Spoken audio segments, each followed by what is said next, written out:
ঘড়িতে বাজছে 10টা 10, কিন্তু আমার কাজ এখনও কিচ্ছু কমপ্লিট হয়নি।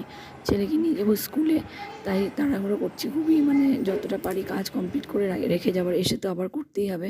তো প্রতিদিন না স্কুলে যাওয়ার সময় মেয়ে খুব জেদ করে, ও আমার সঙ্গে যেতে চায়। এত রোদের জন্য ওকে আর নিয়ে যাই না। তো ওকে আজকে আগে ভাত, এই যে ভাত টিফিন বাটির মধ্যে ভাত দিয়ে পাঠিয়ে দিয়েছিলাম ওর দিদাবাড়িতে। তো ওকে পাঠিয়ে দেওয়ার পর এই যে ডাল আলু সেদ্ধ ভাত দিয়ে ওকে পাঠিয়ে দিয়েছিলাম।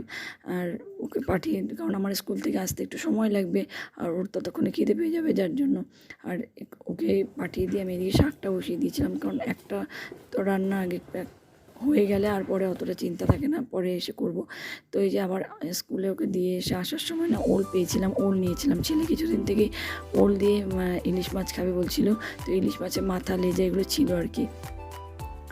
তো এটা বানানোর জন্য রাস্তায় আমি মানে আসার সময় পেলাম এক জায়গায়, তো ওলটা নিয়ে নিয়েছিলাম। আর এখানে এই যে মশলা যা যা লাগবে সেগুলো মিক্সিতে নিয়ে নিয়েছি, সেদ্ধ করে জল ঝরানোর জন্য দিয়ে দিয়েছি। তো দেখতে থাকুন পরপর কীভাবে রান্নাটা করি।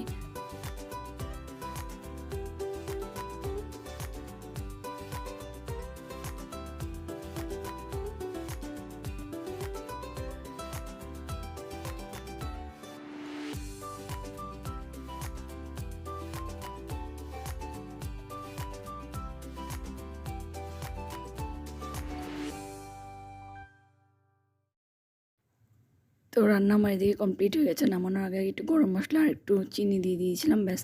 তো এটা নামানো সম্ভব হয়নি, মানে এতটাই দেরি হয়ে গেছিলো। আমি কড়াইতে রেখেই ছেলেকে আবার আনতে চলে গিয়েছিলাম।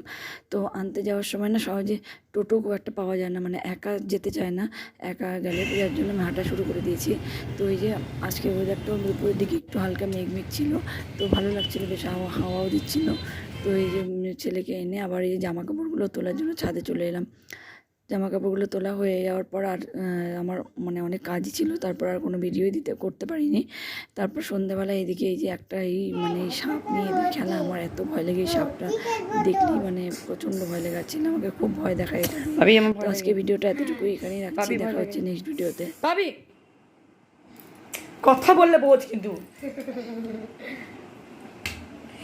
ভাবি করবি না, না ভয় লাগে বলছি না।